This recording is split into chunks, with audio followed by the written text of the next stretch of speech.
When you say isolated events, most people don't, we say isolated events only when they happened and we know that they happened. Right. They're really not isolated events. They are occurring all the time. The word tradition is thrown out so much that it kind of hides under the umbrella tradition. This is what we've always done. This is what they've always done. Oh, you know, that's what they do. Well, no one really looks under the umbrella to say, well, what are they really doing? And what effect does it have on the student, individual, or whomever it may be? What effect does it have on it? So when we look closer, universities are beginning now to say, what are you really doing? And what are you doing to achieve? What's your process to achieve the objective? And how does the objective enhance the student's life within a campus? Now, and that's my take on that piece there. I'll pass it on to my other colleagues as well. I would jump in and add to what Dr. Glenn mentioned. I think it's as if you lift that umbrella, we're looking at what is that sense of belonging for those students that they wanted to join this organization, right? And also looking at it from the perspective of lens in the midst of that process. What are we doing with regards to that student's mental health and well-being?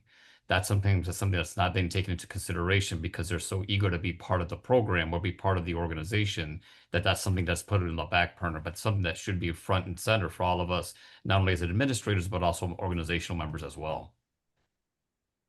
I would say from a well-being perspective that reframing that word bad behavior into learned behavior, right? Because these students come in and they learn what the norm is, right? What is normalized, and then it becomes desensitized, right? They become desensitized to maybe acts that are harmful, right? Hazing naturally leads to forced humiliation, right? And so then it becomes a question of, do I even have the ability to reject or refuse this? And if I do, what are the consequences? And typically the consequences is rejection, right? Or not belonging to a certain group. So I think I would definitely reframe the bad into learned. Like they just learn how they're going to be accepted. And if engaging in some of these behaviors is their access, then I think it's hard for them to really figure out what is the outcome here or what is the solution in this process, even when reporting it, if you're thinking about that. Yeah. Well, and it's interesting too how Dr. Glenn talked about what's the objective, and Letitia, you're talking about learned behavior. And as a follow-up, what kind of institutional norms and unspoken rules continue to keep this alive? When you're looking under the umbrella, what is continuing this? What is keeping this alive? I think within the learned behavior, there's also kind of this lack of authority, right? So who holds the authority in these positions to be able to speak up, right? And if you're going through a process where hazing again is normalized, right? Ultimately, the point of that is to gain control, right? Of a certain population, whether it's freshmen or whether you're rushing, whatever that is. And I think it's that kind of unspoken, well, I don't have control over the situation, right? And these might be the seniors or these might be the leadership team, right? That's enforcing these things. So I think at a level of where this continues to happen, it's not knowing where they can report this, and even if they have the ability to do so within an institution, and whether it is through student organizations or whether it's with athletic teams, right? I think it's that lack of control in that moment that they have, and then also knowing who is in control of that, and what might the retaliation or consequences be for a lot of our students. That's a great point, Letitia, because I also look at it from the lenses, you have those senior members of these organizations, but at what point are they having additional conversations with folks that are outside that culture that might be alumni or alumni of those organizations? How are we roping those in as institutions to really get them involved and have some really genuine sit down conversations to revamp and relook at what hazing looks like on campus? If we're trying to find ways for these students to be involved and be part of their belonging experience on campus, we can find ways mutually between the institution and working with those institutions, those organizations, to really help those students out. But I think folks need to be open to those experiences and be open to what that possibility may look like. Doc, I think you hit on something. I want to go back to what Letitia said. You know, it stems from a culture. Mm-hmm. When you're talking about first time from home and you're going into a university and you're going into a university setting, it's a part of the culture. We've heard that. This is what we do. If you want to be a college student, you want to get the full experience of being a college student. This is what we do. This is what is done on all college campuses. So this is what students are told. And you know, when you're young, you buy into it. Mhm. You buy into it. Dr. Juan, when you talked about it starts from open dialogue Mhm. of what is really going on and what impact are we really having? What impact are they really having? We've got to get to that. And many universities are seeing that we got to have that open dialogue about what they're doing, Mhm. why they're doing what they're doing, and does the process, again, achieve an objective within the university setting? Right. Absolutely. So, changing gears, Letitia, as a former college athlete and someone who now works closely with student athletes, I'm curious, how do you see hazing showing up uniquely in athletic culture compared to other student groups? So I think the big thing here to understand is the idea around what is a competitive nature, right? What is a competitive environment? And then what is a hostile environment, right? And I think within athletics, a lot of times it's hard to decipher whether we're competitive or whether we're a certain control, right, over students. And then the biggest thing that happens is we don't know the boundaries, right? Like Wow. we don't know how to set boundaries, right? Because I think the idea for most student athletes is that everybody is involved in their life, and I mean their performance and their life is on display, whether they walk around in their gear all day long, right? Mhm. Coaches are very much involved in their life, and it's not a good or a bad thing. I just think that that culture makes it hard to understand that there are boundaries, right? That there are behaviors and there are things that are harmful and not appropriate. Um, and it doesn't enhance performance, right? It actually makes it a little bit harder to perform under the circumstances. And then I also think, and especially when we're looking at men's teams, that the shame and guilt that goes into not being able to handle that, right? It being perceived as a weakness, right? Like Mhm. I can't handle the pressure that's being put on me to do something that I don't necessarily agree with for the good of the team, right? Or for the greater good, I guess, in a sense. And so I do see this more with team sports than individual sports. But I think mostly it's just the misunderstanding and student athletes really having a hard time kind of making the distinction between, is it my competitive environment, right? Or is this really an unhealthy environment? And is it really something that I should not feel ashamed of not being able to handle? So I think those two emotions show up often. It's the shame and guilt of this, and then it's the resistance or the inability to be able to thrive in an environment like this. My own weakness. Is it my own fault? Am I bad? Um, in that situation. So, as a follow-up, I'm curious, you talked about how students need to identify those boundaries Mm. between competitive and hostile environments.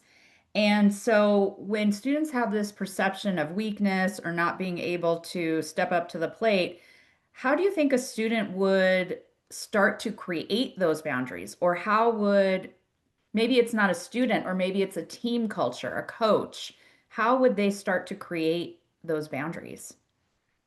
giving them permission to do that. Truthfully, like helping students understand that they get to speak up, right? Like they get to say, this is not working for me, or I'm being harmed by this, right? Or this is not helping me perform better, right? I think giving them the permission that they're allowed to do this, because I think that a lot of times too come with the boundaries, right? That they're not allowed to speak up. And if they do speak up, who do they talk to about this, right? Because a lot of spaces for them aren't confidential. And so it's like that piece too of saying like, let's explore what you might believe the consequences will be, right?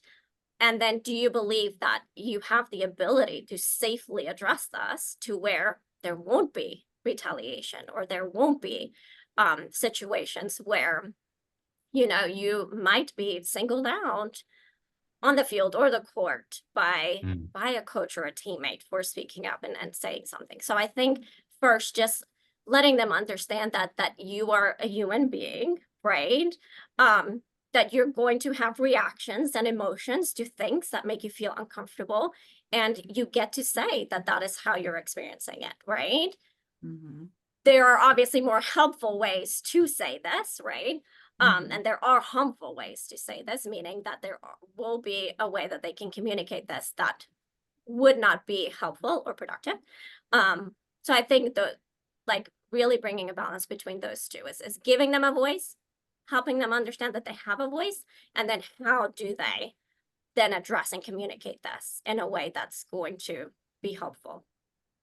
Yeah, so it sounds like one of the roots of the student athlete experience is helping the student athlete to understand they have agency for their own self in this process, and that if they're uncomfortable, that they have the right to speak up. Yeah, no, I think that's a really important point that you make. Juan, how do you balance those compliance pressures with true culture change? Yeah, And that's how are Gen Z students shifting those traditions of power and belonging? Yeah, so for a lot of us that work on college campuses or work with these student organizations, we know that compliance is essential, but we know it's only just one of the starting points. Policies and sanctions signal what a university won't tolerate, but that doesn't necessarily change the conditions that will allow hazing to persist. I think culture change really happens when we move beyond the rule following to more community building. And if we're able to do that from the sense of aligning compliance with wellness, equity, involvement, and belonging, students don't just fear the consequence of hazing, they feel like they actually see healthier pathways for connection, recognition, and tradition. But the question about how are Gen Z shifting, Gen Z is a completely different generation that I've ever, I mean, for many of us that have worked on campuses, they're really pushing our institutions to rethink a lot of these old hierarchies. They're less willing to accept this is how it's always been as a justification for any exclusionary or harmful traditions. Instead, what they're telling us is they're expecting transparency, accountability, and more genuine inclusion from their involvement on campus. Belonging isn't about surviving an initiation ritual. It's more about being valued from day one, from the first day that they're brought into the organization. So that challenges us to replace hazing's false sense of earned membership and more with an authentic way to build solidarity and pride for our students. No, I think that's a really interesting point that you made, that our students, they want to join and feel valued from day one. Yes. I'm curious, how do you balance that need and what alumni have always known about or even community members have known about pledging and what that means and looks like compared to what students are expecting now? I think it's a good conversation where we as administrators on campus have an opportunity to engage with the students that are our current students, right? Saying, what is it that you're genuinely looking for with regards to bringing in your new members? You want the bonding, you want to value them from the beginning. What are ways that you can take what you have in your program or in your new member education process that allows for that to occur in a way that would gives a shift from what was done in the past with other alumni or alumni, and what they went through, right? This whole they've earned it. It doesn't mean that they're not earning it. They're just earning it in a very different facet. And in this facet, they're building bonds and forming opportunities for friendship and brotherhood and sisterhood, that might be valued from a very different perspective and lens than other members that went through 10, 15, 20, 30 years ago, right? And so really engaging with our students and saying, we know you have a process. How can your process not so much be altered, but how can we include ways that it's more inclusionary, folks feel valued, we're looking at their mental health and well-being, so these students feel like we are respecting that from day one. No, I think that's really important, because I think our students are now, they have that agency for themselves to Absolutely. want to care for themselves and grew up that way. So I think you make some really great points. Jason, what lessons from military leadership can inform how campuses address power, accountability, and culture change in hazing prevention? Excellent question. And I get this question. I've had this question many times. In the military, you have a hierarchy of rank and structure. And within the military, you go through what they call a basic training. And that basic training prepares you to go on to a specific job that you have been chosen to go into to be a subject matter expert in. But what we found in the military, my 26 years have been in the military, we've also pivoted. I like what Dr. Wan was talking about. We've also pivoted. You're dealing with a total different generation than you did with a Vietnam vet compared to myself and others. I came in the 80s. Basic training has totally changed. There's no more a lot of this, you get the videos of them screaming and all this, but nothing of what we went through. The question is, the question you asked is a great question. How does universities learn from military? Have a clear path of communication. You must have a clear path of communication. We found in the military that by the time it went to 2 or 3 people, they got lost in the shuffle. And now you got an individual over here who you have put through training, and they're no value to us anymore because we have created a problem, whether psychologically or physically. So what are we doing? And then we just throw them away. Oh, you get kicked out. So we had to go back and we had to look and say, wait a minute, we're going through all of this. What are we doing to ensure that this doesn't happen? Another one is, you've got to have a track of accountability. If you have a hierarchy, you have a track of accountability. Many universities somewhat have accountability. We'll go see this person. We'll go see that person. Well, in student affairs, I ensured that we had, if a student reported, first of all, number one, they can report to whomever. See something, say something. And that person can come to student affairs, and it was handled. It wasn't something that was handed off to 4 or 5 different people. It was a clear track of accountability because we are responsible. Another thing that the colleges can learn from the military, we have to foster a culture. We have to foster a culture of transparency. And Dr. Warren talked about it. A healthy university is a healthy community. When you have that transparency of understanding that you must empower everyone within your directorate to the lowest level to understand that we will not tolerate hazing. Now, will we fix it all and will we stop it all? Everyone would love to have a crystal ball and say, yes, I can do this. But we can decrease. And as we decrease, we do it by educating everyone from the vice president of student affairs. Sometimes even the president will put out a message, comes to vice president of student affairs, dean of students, and on down. It must be clearly communicated that hazing will not be tolerated on this campus. There must be a clear line of communication, clear line of accountability, and everyone must define their clear roles and their clear roles and clarify the accountability of whom, what, when, and where. That's what many universities can learn from the military we have established. There was something you said that was really interesting to me, and it made me think about chapter officers in that in the military, you have a hierarchy, Yes. but there's a track of accountability. how can organizations mirror that, or what would that look like within a student organization? Usually at most universities, you have within student affairs, you have a section called student activities. And Yeah. those individuals who run the student activities and everything, and I'm sure Letitia and one doctor definitely know, you have to have what you call, I call them benchmark or countermarks, where you come in every month or you come in every 2 weeks. Let's sit down, let's talk about, let's go through what your organization is doing. What do you have planned? And usually you do this in the summer, but some of them you can't do until the students get back. What you look at is you look at their plans and you ask them to show me your planning, show me your entire process of this planning. And then also show me the objective of what you're trying to achieve. And does that objective fit into the student, the university's statement of processes of what they want to achieve? Now, many says, well, that's a lot to do. Well, when you're sitting in a courtroom, you're thankful that you have something like that, or you have someone like, Real Response, or you have a text of those people who you can send this stuff to, and they can regurgitate it and send it back and say, this is what you do. But a lot of universities don't have that. So there must be a clear, very clear understanding that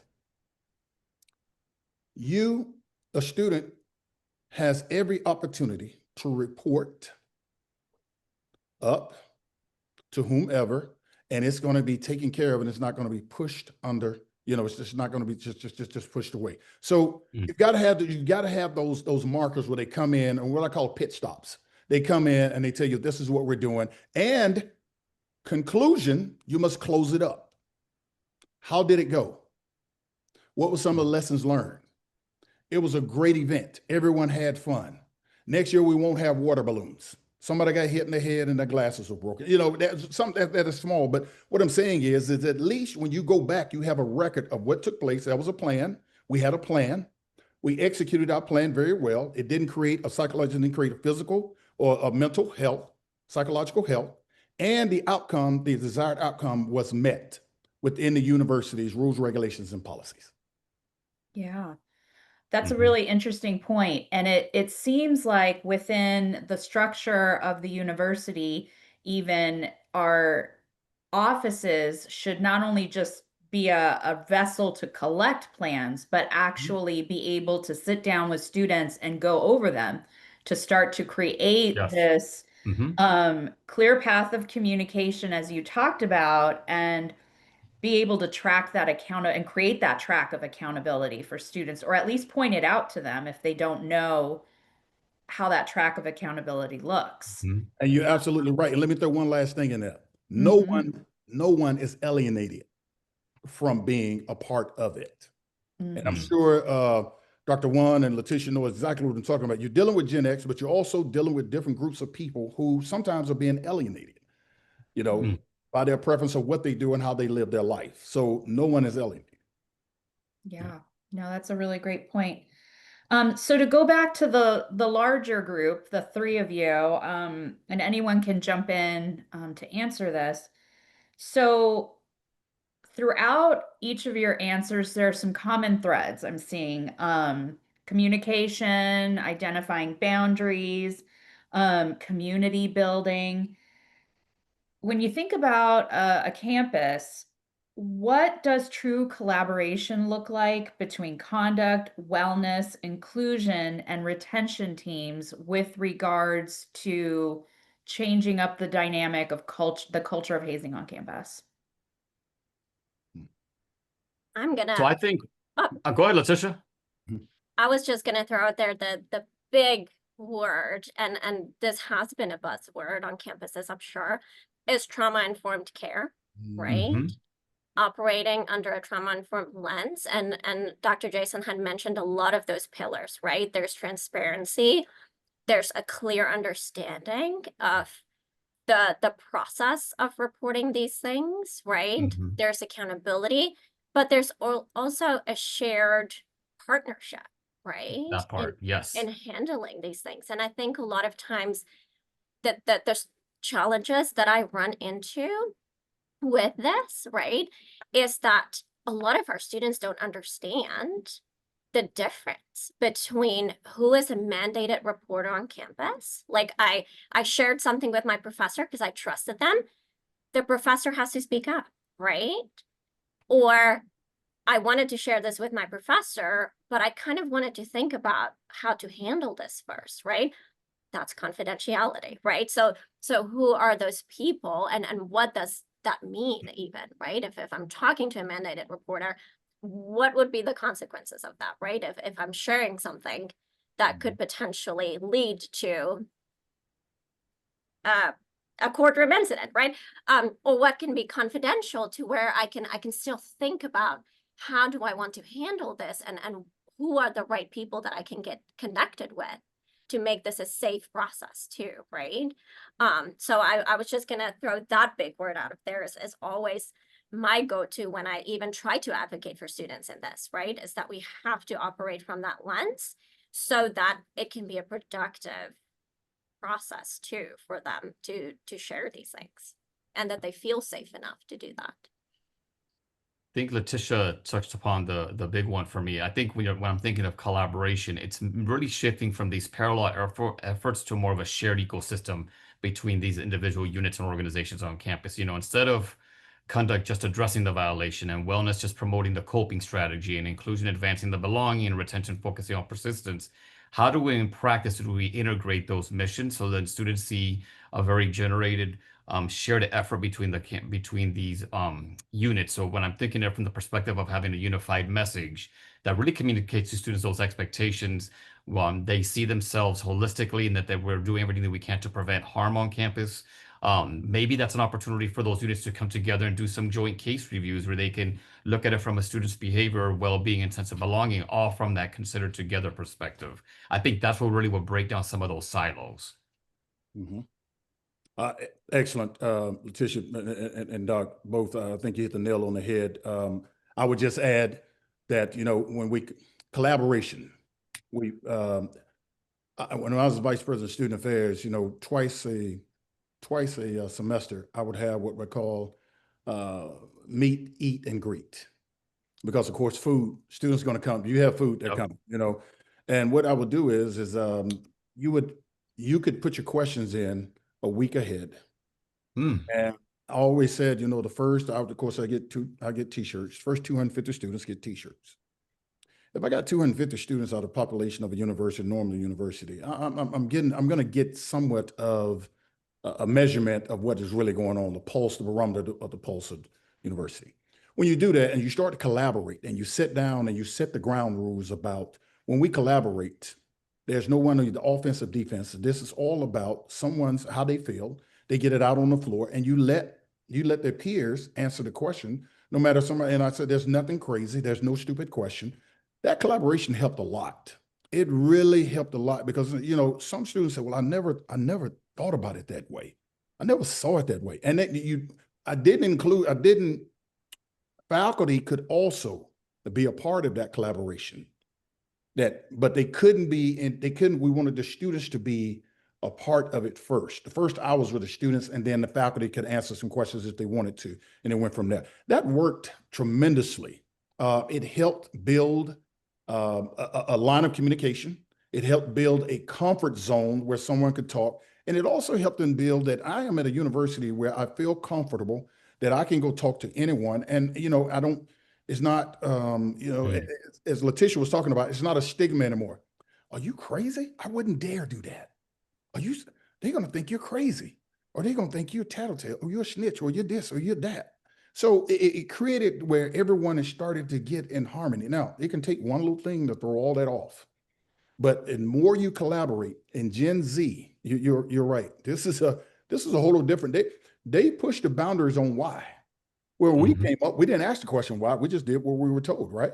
And that's okay. We come to the point now. We say, well, you know, okay, they have the right to ask the question why, but we all have to have the backup part of it to say this is why, and it has to meet the needs of the students. Yep. Yeah, absolutely. I wanted to add something to that collaboration is offices or departments understanding another office's policy and how that aligns. Oh, Because I think a lot of times is too, true. and you guys can definitely speak more to that within your roles, but I think a lot of times there's not a clear understanding of the policy within another office. And then that's kind of where students get confused, right? Because they hear from this office that they need to do this, this, and that. And from another office, oh, like somebody already handled that, right? And so, and I think the alignment in that in collaboration is so important, because that, again, that's another challenge that I've experienced within working with some of these situations, is that I'm not really clear on the policy of another department, right? And I'm also not going to pretend that I know, right? Because that's not my expertise. And so I think to that also, if you're thinking about a trauma-informed care system, is understanding the expertise of another person and allowing them to be able to operate, right, from that lens, but then aligning it so that there's, like you guys have said, that there's a clear goal and we're going in the same direction here. We just have a different way of handling it and addressing those issues, right? I think that's very important. Wow. Yeah. That I mean, you hit the nail on the head again, which creates a blurred line, you know, for a lot of students. So Letitia, that was excellent. Well, and it's interesting that all of you talked about, you know, obviously Letitia framed it up as trauma-informed care and having a trauma-informed lens, and then talking about policies, mandated reporter versus confidentiality, and talking about a shared equal system and creating alignment. And those are all really important things in order to change a culture on campus. But I'm curious, where do silos typically break down on a college campus in order to achieve these outcomes? And how can we overcome that? I think when there's a silo, where the breakdown may happen is when we hand a student off and say, you know, this is where I'm leaving the student at. It's their responsibility now. Well, it's not, because the reality is you took the time to engage with that individual, pass that student off into that space, but then also what's the follow-up, right? I think that's the important factor. It's not just the responsibility of that one unit. It's a shared, like I shared earlier, it's a shared collaboration where there's maybe cross-unit teams where they come together and be like, okay, how are we assessing? How are we thinking about it from the perspective of how we end helping out these individual students? So it can be a handoff, but knowing that there will be a follow-up, not just from that area, but from other multiple areas as well, that would help that student. Wow. You know, the silos, I guess we go back, Dr. Hernandez, how the silos created. Silos are created when someone is offended by their work or what they're doing. They think they meet the needs, and someone else said, no, we need to go further or whatever. So we get defensive, right? I used to use the word confluent. And I use the word confluent, you know, meaning that we have to work together. It's all a chain. It's all, you know, it's like a big engine. A university is like a big engine. If one fails, it's going to, sooner or later, this piece is going to fall. No matter how good you are, it's going to fall because you're still not meeting the students' needs. When that happens, you know, I've always, when I use the word confluent, meaning coming together, we got to sit down and we got to say, you know, there's no silos here. I'm not going to have a silo. Let's sit down. Let's talk about what you do. Dr. Warren, you hit it. That word follow up, that is huge. If everyone followed up on their rules, regulations, and policies, what they have in their directorate, everything flows smoothly and you can hand it off. But many of you know that if you get a folder from another directorate to you, it's missing things that are needed, important things that are needed. And you go, well, what are you guys doing? And so we may not say it the right way, like Letitia said before. Sometimes we don't say things the right way. You know, we've all had that day where we was like, okay, I'm going over here right now. This stops now. You know, could we have handled it different? We could have. But the meaning of it is if you don't follow up and ensure that you button up everything that you're supposed to do in your responsibility, which makes you accountable, and you pass it on to someone else, then all it's done, you're creating a cycle now, a silo. I'm a silo, because guess what? We'll just take it. You know, you get to the point that don't worry about it. Just send it over to us. We'll do it all. So we're doing our job and their job. Silos. And to that point, I think we also need to be honest about our our inability to help sometimes, right? And where our Mm. limitations are, truthfully. And I think a lot about the difference between confidential people on campus, right? Because like I am one, Right. right? And I think a lot of times there's frustration in the fact that I cannot share certain things if the student did not give me permission to do so, right? And I think just respecting the limitations, right? And in the same way, I'm not going to tell a dean of student office like how their conduct process needs to look, right? From a Right. therapeutic perspective, right? In the same way, I think if we're just kind of speaking to helping the student and having a shared goal to help the student, is also then to be honest with like, hey, these are my limitations with this, Right. and it's for good reason, right? It's not to make your job harder, or because I feel like I know better than you, or whatever those kind of common beliefs are among individuals and adults who really care for students, right? And I think it's easy to forget that we're all trying to help this student, but we have limitations, and it's not because we're trying to be the better person or whatever it is. It's truthfully because maybe there is policy and procedure that limits us, and be open with that and see how we can work through that where another person maybe could meet that need that I might not be able to. Great. Juan, you said something that was very intriguing to me about how it's important that we don't just deal with a student issue and then just pass off the student. What could how can we reculture the campus to create more of that soft handoff, and what does that look like so that we're meeting the students' needs, but as Letitia said, also respecting what each of the different offices do, Sure. and just creating that culture on campus of not just throwing a student to the next office. Sure, absolutely. So I can tell you what works well for us here at A&M San Antonio is we have a care team. And so it's one of our individuals, they come together and they follow up with students weekly. Hey, I understand you visited our counseling center. I understand that you visited some of our other spaces on campus. Not asking or prying what happened at that meeting. What else do you need above and beyond that that we can assist you with available resources here that we both have on campus so that we can provide you from the greater community?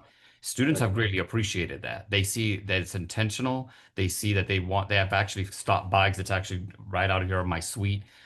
They come in, they meet with our colleagues, and they just engage and say, I really appreciate it. Sometimes they'll share what their experiences were, and sometimes they won't. But they'll say, I want to take you up on that offer because here's some additional things that are occurring on in my life. And you talked about some resources. So having some sort of a care team or some responsibility with regards to some additional follow-up where it's just not prying, but that the student just doesn't see that they were just a handoff to either counseling or to a specific unit, that we will do what we can to follow up and get that information in the system has been extremely valuable for us here. Well, and especially with hazing in particular, Mm-hmm. it's so important to connect the dots, Yes. right? And mobilizing groups like a care team Mm-hmm. or case management, and Yes. making sure that it's not just a fraternity sorority life or a student org issue or athletics, and it's trying to all work together and to connect the dots, which can help to bring out hazing more clearly. Yeah, absolutely. And I think I think reframing what that looks like on your respective campuses where students can understand that it's not just a one touch point, that the campus alone and the division alone comes together to assist their students and throughout their overall process holistically. That I think goes a long way. Yeah, no, thank you all. So now we're at the place in our seminar of audience questions. So want to give our participants an opportunity to ask any of our panelists questions that come up for you. So I don't know if Todd, if you see any questions coming up. We don't have any questions yet. Okay. So I'll ask a follow-up question, and if we have any that come up in the Q&A, we'll pause. But what do you all think is one promising innovation in hazing prevention that you think campuses should pay more attention to right now, especially knowing who our students are and the different cultures that are coming around, and even just what's happening out in the world and how that's affecting campus? Wow. Mm. Excellent question.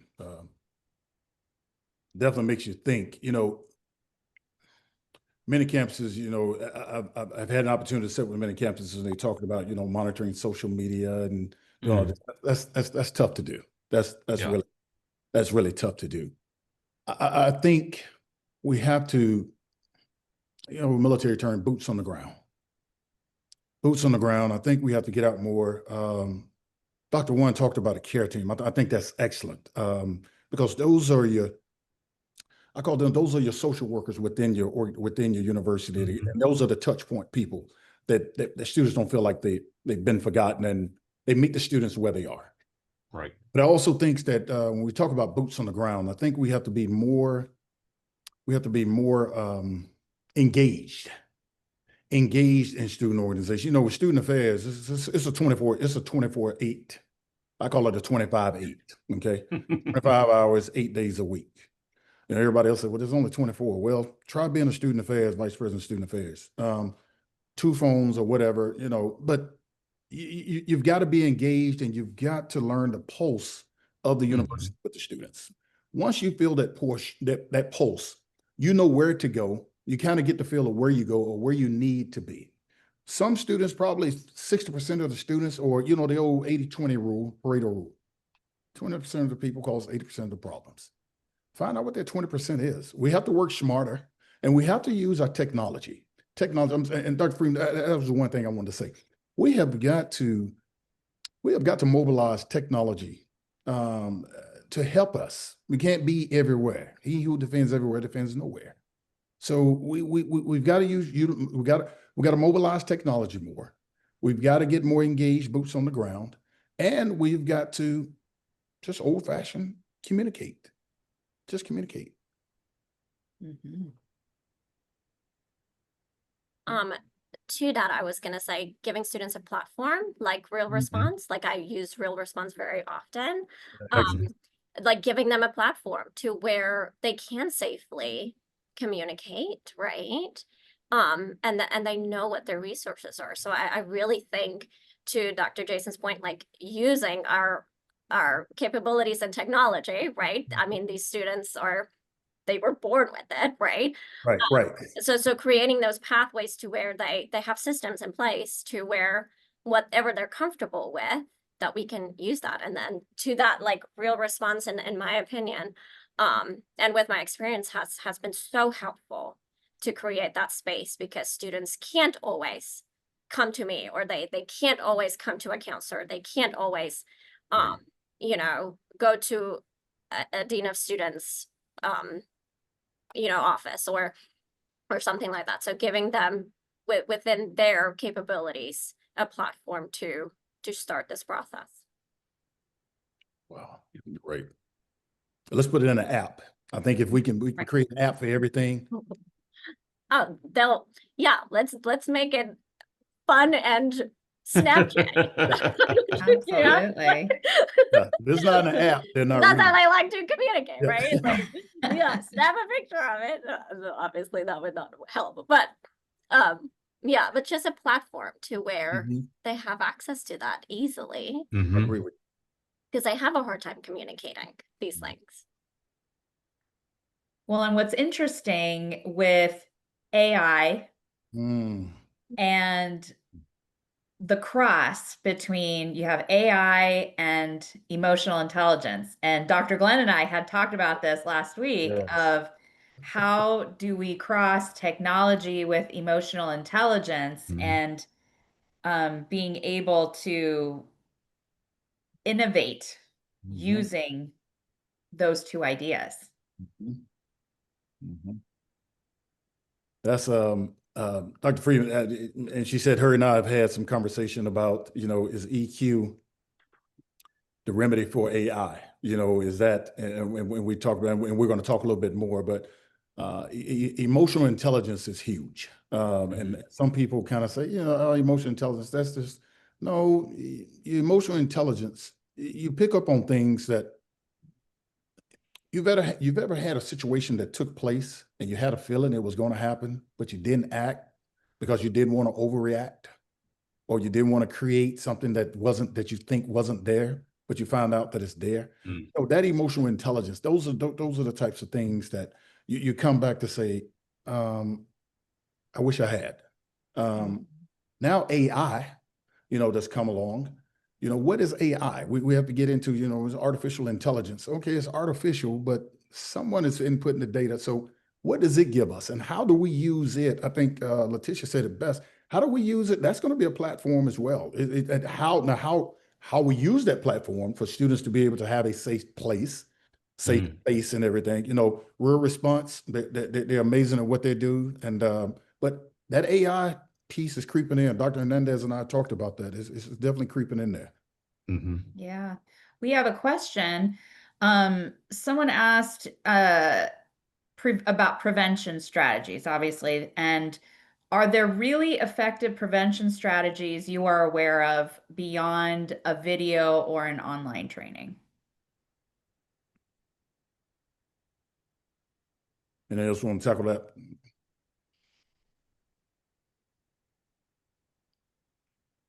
I think the question was there a prevention? Is there a prevention? Yeah, what other prevention strategies? Like if you think about fraternity and sorority life, let's say, and new member educators, presidents, they all have to go through a video or an in-person training. And it sounds to me that the question is, are there effective prevention strategies other than or beyond a video or online training that a student has to take? So a checkbox. Yeah. I think if to me, a prevention strategy is sitting those students in the room, right? Those council presidents, those NME members, and really engaging with them and saying, look, the reality is we want your organizations to thrive and flourish here at the institution. We do need to redefine what belonging is as unconditional, right? We want folks to feel it from the minute they get in that they have been involved with the organization, that they have found a connection that's either fostered through mentorship, inclusion, or the shared purpose of that organization, to really go away from this. They've had to earn it, but that you're starting from day one, and you're earning it as you're going through the process, because you have more of an authentic, genuine relationship that you're building with those individuals, where it doesn't feel like you have to earn it through anything physical or mental with regards to that sense. But there's a real genuine connection. I think we need to make sure that we're redefining what that looks like and redefining what belonging looks like for those individual students as they're seeking out membership in those organizations. I think that was so important, because I guess the belief is that hazing creates connection and camaraderie, right? Right. That's the belief. So I think really just looking at, okay, if that is the goal, then what are healthy ways? What are safe and fun ways for these students to achieve that, and assisting in helping them achieve that, right? Because I think that sometimes the intention can be pure. And then we're talking about 18 to 21-year-olds, right? Like, the intention can be pure, but it might lead a little bit more into something that becomes harmful or distressing. And so I also think mentorship in that, right? Like really meeting with your organizations and mentoring them in, okay, like this is a fun, and I'm just going to use the example that Dr. Jason used, like a water balloon event. Okay, but how can this turn into something that potentially, ends up in the ER? Like, okay, so let's put preventative measures in there, right? So I think that was a really, really important point, is to the goal is connection. So let's teach them, right? Let's teach these students what that looks like in the long term, and that doesn't cause harm, right? That's wonderful. Wow, that's an excellent question. Whomever asked that question, that's an excellent question. You know, ounce of prevention. We've heard the cliche. I think the consequences, you can have the training and someone could still go out and do and create hazing and do it. But the training is still the number one prevention. I think Letitia or Dr. One hit on mentorship.